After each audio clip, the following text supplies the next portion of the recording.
1 tahun Nawasatya Dharma pemerintahan Bupati dan Wakil Bupati Karangasem digelar di Gedung UKM Center Amlapura. Acara ini bertujuan untuk mengevaluasi dan memberikan informasi 9 program yang telah dijalankan bagi kepentingan masyarakat Karangasem. Serangkaian kegiatan 1 tahun Nawasatya Dharma pemerintahan Bupati dan Wakil Bupati Karangasem, Gusti Ayuma Sumatri dan Wayan Artadipa, telah dilakukan berbagai kegiatan, mulai jalan santai, senam, pembagian sembako bagi rumah tangga sasaran, tes narkoba, dan donor darah. Bupati Karangasem Gusti Ayuma Sumatri mengatakan, 1 tahun Nawasatya Dharma merupakan kesempatan untuk mengevaluasi dan menginformasikan kepada masyarakat tentang berbagai program pemerintahan. Hal ini juga menjadi bentuk pertanggungjawaban pemerintah Karangasem kepada masyarakat.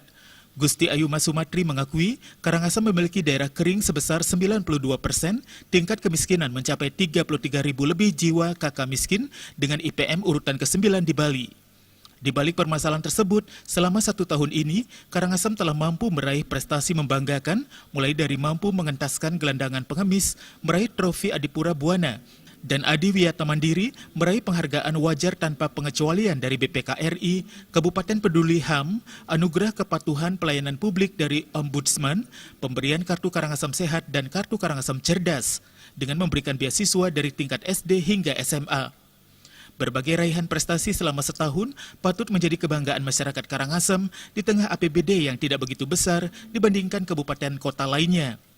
Gusti Ayuma Sumatri mengajak semua pihak, baik itu organisasi perangkat daerah dan segenap jajaran di Pemkab Karangasem, tidak terlena atas capaian prestasi ini, melainkan terus bekerja secara maksimal sehingga hasilnya dapat dirasakan masyarakat.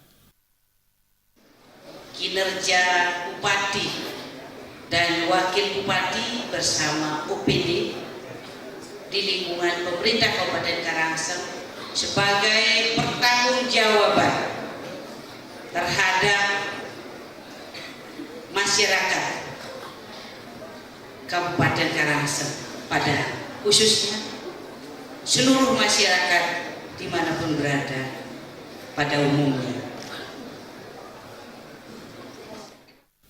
Bupati juga menyampaikan ke depan berbagai potensi yang dimiliki di masing-masing kecamatan harus dimaksimalkan kembali sehingga memberikan kesejahteraan. Pada kesempatan ini, Bupati dan Wakil Bupati Karangasem menyerahkan bantuan kursi roda, alat bantu jalan, asuransi nelayan, Kartu Karangasem Sehat, dan melakukan penandatanganan MOU antara Pemkab dan media cetak dan elektronik. Suparayana dan Gus